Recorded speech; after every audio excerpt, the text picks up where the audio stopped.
Right now, somewhere out there, their mind is drifting towards you, and they don't even know why. They could be in a meeting, lying in bed, scrolling their phone, and suddenly your face appears in their thoughts. This isn't coincidence. This is consciousness. And in the next few minutes, you're going to learn how to make it permanent. Neville Goddard once said the world is nothing more than a mirror, reflecting back to you the exact state of your own consciousness. If you've been begging, chasing, or hoping your specific person notices you, you've been doing it backwards. Today, you'll learn how to silently command their attention, not through manipulation, but through the one law that governs all reality: assumption. They won't fight it. They won't even understand it. They'll simply think of you. Now let's talk about something that will completely shatter the way you've been looking at this person you can't stop thinking about. You believe they are separate from you. You believe they are out there, somewhere, with their own mind, their own will, their own choices to make about whether they love you or leave you.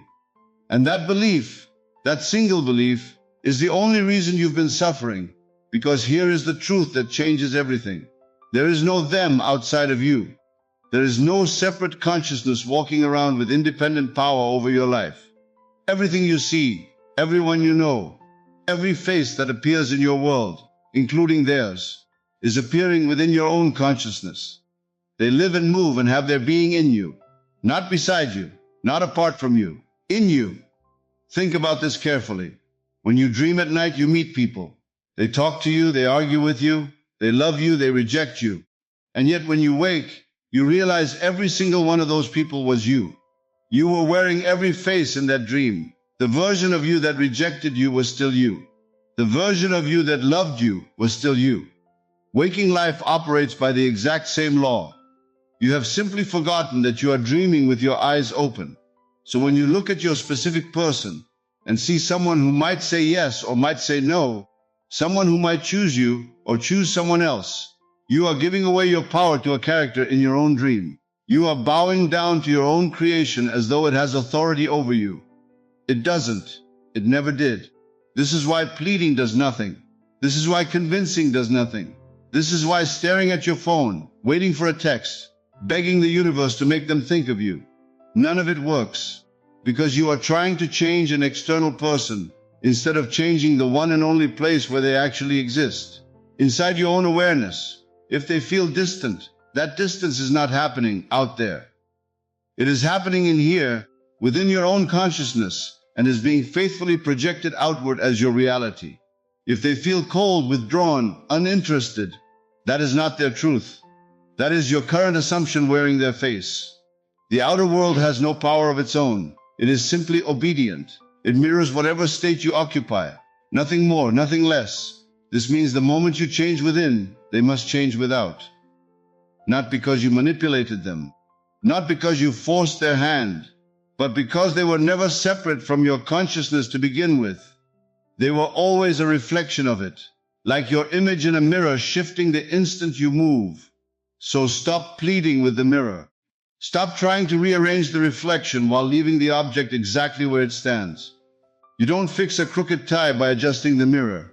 You adjust the tie, and the mirror obeys instantly, perfectly, without resistance. Your specific person is the reflection. Your consciousness, your assumption, your inner conviction, that is the tie. That is the only thing you were ever meant to touch, once this truth settles into you. Not as an idea you agree with, but as a felt reality you live from. You will stop fearing their choices, stop fearing their silence, stop fearing other people. Because you'll finally understand there was never anyone to fear. There was only you, forgetting your own power, bowing to your own shadow. Now, once you accept that they are not separate from you, the next question becomes obvious. If they are a reflection, how exactly do you change what's being reflected? The answer is a law, not a theory, not a hopeful suggestion, but a law as exact and as unbending as gravity. It is called the law of assumption, and it states simply this: whatever you assume to be true and persist in feeling as true will harden into your reality, whether it is desirable or undesirable. So here is what you must do. You must stop assuming you are someone waiting to be loved, and instead assume the identity of someone who is already loved by them. not hoping to be loved, not wishing to be loved, already loved, fully, completely, irrevocably loved. You step into that identity the way you'd step into a new set of clothes, and you wear it until it no longer feels like pretending, until it feels like the only truth you've ever known. This is not about repeating affirmations you don't believe. This is not about chanting words while your heart screams the opposite. This is about feeling. Feeling is the language consciousness understands. You can say they love me 1,000 times with your lips, but if your heart still aches with doubt, you are simply assuming lack, dressed up in hopeful language. The universe doesn't respond to your words. It responds to your feeling. It responds to your conviction. So ask yourself, how would you feel if you knew, beyond any shadow of uncertainty, that this person already adored you? You would walk differently. You would breathe differently. You would stop checking your phone every few minutes, because a person who knows they are loved does not beg for proof. You would stop reading into their silence, because a person who knows they are loved is secure even in the quiet. That feeling, that settled, secure, almost boring certainty, is the assumption you must capture and hold. And here is the part that confuses people. You do not need them to do anything first. You do not need a text, a call, a sign, a confirmation. The assumption must come before the evidence, never after. If you wait for them to prove it before you feel it, you have it backwards, and you will wait forever, because the outer world only moves in response to the inner world, never the other way around. Practice this. Throughout your day, quietly assume the feeling of being wanted, being chosen, being missed. While you make your coffee, while you drive, while you lie in bed, let your imagination paint small, natural scenes. Hear them saying your name with affection. Feel the warmth of their attention resting on you, as if it's already settled, already old news, already certain. This is not delusion, this is construction. You are not lying to yourself. You are building, deliberately and consciously, the very state that must one day express itself as your visible reality. Every great change you've ever witnessed in your life began first as an invisible assumption, held quietly within someone's mind, long before it ever appeared as fact. So today, decide. Decide what kind of person you are going to assume yourself to be in their eyes, and then refuse, absolutely refuse, to entertain any thought that contradicts it. Now, refusing to entertain contradiction sounds simple, but most people break this rule the moment anxiety creeps in, and that anxiety almost always shows up as chasing. You feel the distance, the silence, the uncertainty, and instinct tells you to close that gap yourself. Text them again. Like their photo from 3 years ago. Drive past their street. Ask a mutual friend what they've been saying. And every single one of these actions is built on a hidden assumption you don't even realize you're making. The assumption of lack. When you chase, you're silently declaring, I do not have this. I am not loved. I am not chosen. I must go out and get what I'm missing. And the universe, faithful as it always is, simply gives you more of exactly that feeling. More distance, more silence, more confusion. Not because they're punishing you, and not because the universe is cruel, but because you handed it the blueprint of lack, and it built precisely what you handed it. This is why the harder you chase, the further they seem to drift. It isn't bad luck. It isn't timing. It is law. Every desperate message you send is rooted in the feeling of not having them, and that feeling, not the message itself, is what gets reproduced in your outer world. You could write the most beautiful, charming, perfectly worded text in human history, but if it's fueled by anxiety and lack, it will land like static, repelling instead of attracting. Real power is quiet. Real power doesn't need to perform. Think about anyone you've ever met who was genuinely secure. They didn't convince you of their worth. They simply existed in it, and you felt it without them saying a word. That's the energy you must carry here. Not chasing, not performing, just being. Being the person who already has what they're so desperately tempted to chase. So when the urge to reach out rises from anxiety, pause. Don't suppress it violently. Don't fight yourself. Just redirect it inward instead of outward. Instead of reaching for your phone, reach for the feeling. Sit for a few seconds and ask, what would I feel right now if I already knew they were thinking about me? Sink into that feeling first. Let it settle your nervous system. Only act from calm, never from craving. This single shift Choosing inner feeling over outer action is what separates those who manifest their specific person from those who spend years exhausting themselves in pursuit. The ones who succeed aren't smarter, luckier, or more attractive. They simply stopped trying to drag the reflection toward them and instead quietly, patiently transformed what stood in front of the mirror. And here's something beautifully ironic. The less you chase, the less you even need to. Because once your inner state shifts from lack to certainty, you stop wanting to chase. The urge dissolves on its own, not through willpower, but because a person who feels complete has nothing left to hunt for. The silence that once tortured you starts to feel irrelevant, almost comedic, because you already know, at the deepest level, exactly where this is going. And once you already know where this is going, the question becomes, how do you plant that certainty so deeply that it cannot be shaken by a quiet phone or a slow reply? The answer lies in a moment of the day most people waste completely, the moments just before sleep. There is a reason this time matters more than any other hour of your day. As you drift towards sleep, your conscious, analytical, doubting mind begins to loosen its grip. The part of you that argues, that questions, that says, but what if they don't feel the same? That part grows quiet. And what remains is pure, undefended consciousness, wide open, deeply receptive, ready to accept whatever impression you give it without resistance. This is the most fertile soil you will ever be handed, and most people sleep right through it, scrolling their phones, feeding their mind someone else's chaos, instead of planting their own harvest. So here is what you do instead. Lie down, close your eyes, and let your body settle the way it does just before sleep takes you. Then, in your imagination, bring your specific person close, not as a memory of how things were, but as a living scene of how you want things to be. Hear their voice speaking to you with warmth. Imagine them saying your name the way you've longed to hear it. Feel their presence beside you, easy, certain, affectionate, as if no distance ever existed between you. Make it sensory. Don't just think the words. Hear them. Don't just picture the moment. Feel the warmth of it against your skin. Feel the way your chest softens. Feel the smile that rises naturally on your face. The more real it feels, the deeper it sinks. Because consciousness does not care whether something is happening in the room or only in the mind. It simply registers feeling, and feeling is what becomes fact. You might silently imagine a conversation.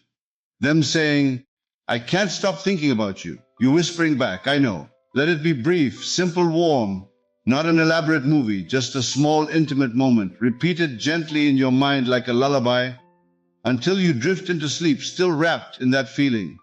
This is not wishful daydreaming. This is deliberate construction, done at the exact hour when your inner world is most impressionable and least defended. What you fall asleep feeling, you wake up carrying, and what you carry, you radiate. And what you radiate, the world, including them, must eventually mirror back to you. Some nights you'll do this and feel nothing but peace. Other nights, doubt will try to creep back in, whispering that this is foolish, that nothing is changing, that you're only talking to yourself in the dark. When that happens, don't argue with the doubt. Simply return gently to the feeling. Return to their voice. Return to the warmth.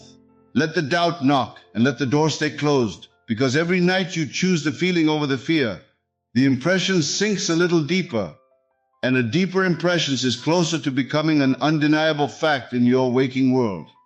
And as that impression sinks deeper night after night, there's one more thing standing in the way for most people.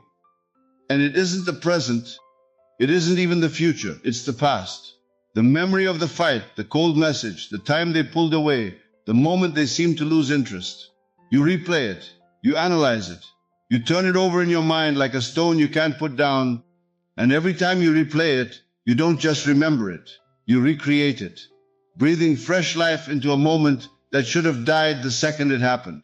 This is where you must learn the art of rewriting your day, before it has the chance to write itself into your future. Whatever happened that wounded you, the short reply, the distant tone, the day they seem to vanish, you are not required to carry it forward as fact. You are permitted, even commanded, to revise it. Here is how it's done. At night, before you sleep, instead of replaying the moment exactly as it occurred, replay it as it should have occurred. If they were cold, imagine them warm.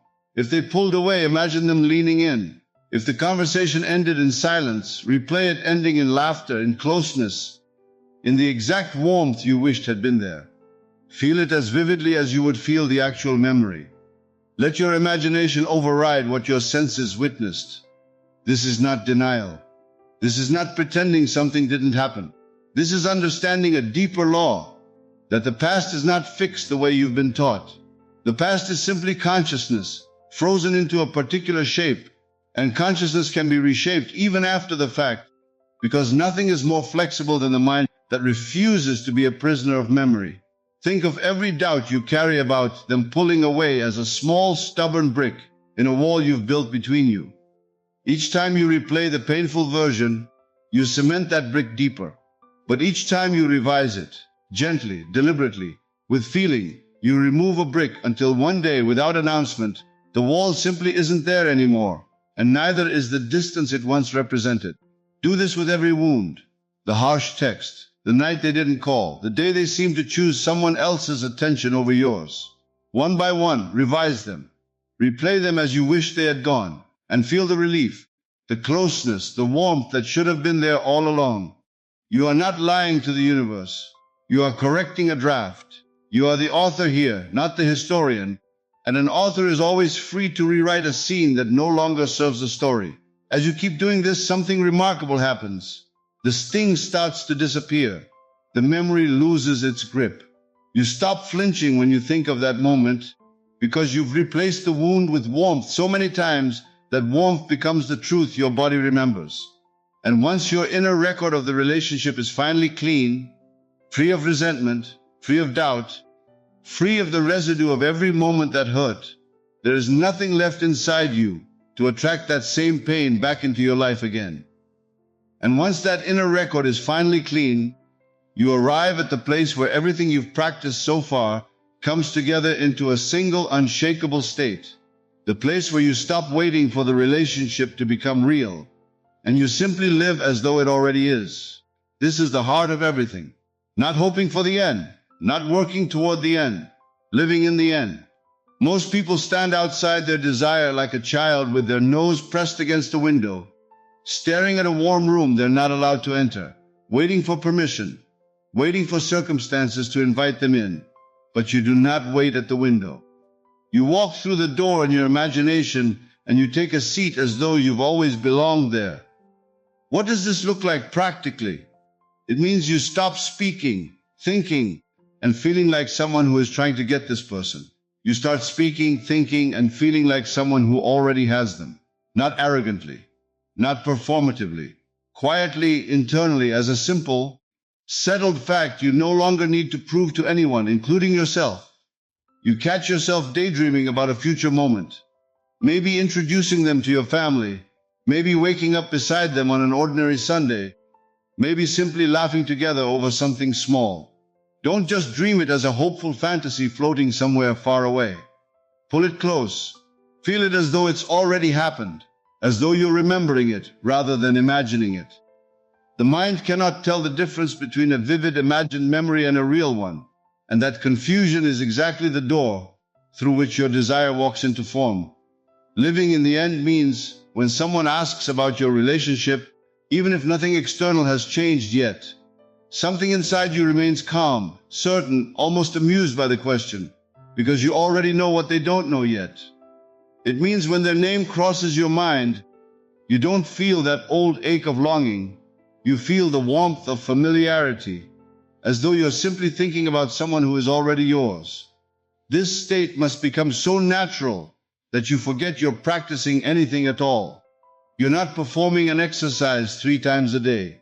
You're simply living, breathing, and thinking from the end, the way someone in a happy relationship doesn't need to remind themselves they're in one. They just are, and that being radiates from them effortlessly. The outer world has no choice but to fall in line with a state held this steadily. It cannot argue with you forever. It cannot keep presenting silence to a person who has stopped believing in silence. It cannot keep presenting distance to someone who no longer feels distant. Reality is obedient, not stubborn. It resists only as long as your own feeling resists. And the instant your feeling fully settles into the end, the bridge between your invisible conviction and your visible circumstance begins, often quietly at first, to collapse entirely. This is no longer a technique you perform at night and forget by morning. This is who you have become. And that becoming is the final ingredient that nothing in the outer world can withhold from you any longer. And that becoming is the final ingredient that nothing in the outer world can withhold from you any longer. But the moment of collapse, when it finally happens, rarely announces itself with fireworks. It tends to arrive quietly, almost shyly, in small details you might miss if you're not paying attention. You'll notice it first in the timing. A message arrives at the exact moment you were thinking of them, as though your thought reached across the space between you and tapped them on the shoulder. You'll dismiss it as coincidence the first time. By the third or fourth time, you'll start to understand there is no such thing as coincidence in a universe built entirely from consciousness. You'll notice it in the tone. Where there was once distance, there's suddenly warmth. Where there was once short, clipped replies, there's now curiosity, lingering conversation, questions about your day that didn't exist before. They'll reach out first. Not because you finally said the right words, but because the state you've been holding has finally become the only state available for them to reflect back to you. You'll notice it in the strange, almost amusing ways they resurface.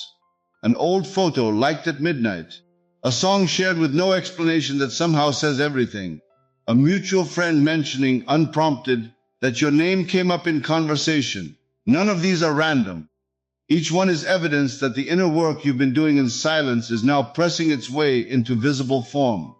And you'll feel it before you see it. There will be a shift in your own body, a settledness that wasn't there before. The anxious checking will fade, not because you forced yourself to stop, but because you genuinely no longer feel the need. You'll catch yourself smiling for no apparent reason, and somewhere deep inside, you'll simply know, the way you know the sun will rise, that this is no longer a hope you're chasing. It's a fact you're remembering. Do not panic if it doesn't all arrive at once. Reality often reveals itself in fragments before it reveals itself in full. A small sign today, a bigger one next week. Each one is not the finish line. Each one is confirmation that you are walking in the right direction, that the inner change you've made is finally finding its way into the only place it was ever meant to live, your outer experience. And when the moment finally comes, when they say it themselves, when they admit they couldn't stop thinking about you, when the very thing you once begged for now arrives without begging at all, you won't feel shocked. You'll feel a quiet, knowing peace, because somewhere inside, you already lived this moment first, alone in the stillness of your own imagination, long before the world had any choice but to agree with you. This is the secret hiding behind every story of love that seems to suddenly change course. Every reunion that looked impossible until it wasn't. Nothing suddenly changed. Someone quietly, faithfully, night after night, simply changed first, within. And the world, as it always must, finally caught up. So here's what I want you to remember. Long after this video ends and the world pulls your attention elsewhere, you were never powerless in this. You were never the one left waiting at the mercy of someone else's feelings, someone else's timing, someone else's choice. The moment you understood that they live within your own consciousness, not outside of it, you stopped being a beggar at the door of your own life and became the architect of it. You don't need them to change first. You don't need a sign, a text, a perfect explanation. You only need to change the one thing you've always had complete authority over, your own inner world. Assume the love already exists. Release the chase. Speak to them gently in the stillness before sleep. Rewrite every painful memory until it no longer has teeth. Live, breathe, and walk as someone who already belongs in this story, not someone hoping to be written into it. And then let go. Let the outer world do what it has always done, obediently, faithfully, without exception. Mirror back to you the very state you've chosen to live in. It cannot do otherwise. It never could. So tonight, when you close your eyes, don't ask whether this will work. Simply decide who you are choosing to be in their eyes. Hold that feeling gently, and trust the same law that turns seeds into trees and nights into mornings. It has never once failed to keep its word. It will not start with you.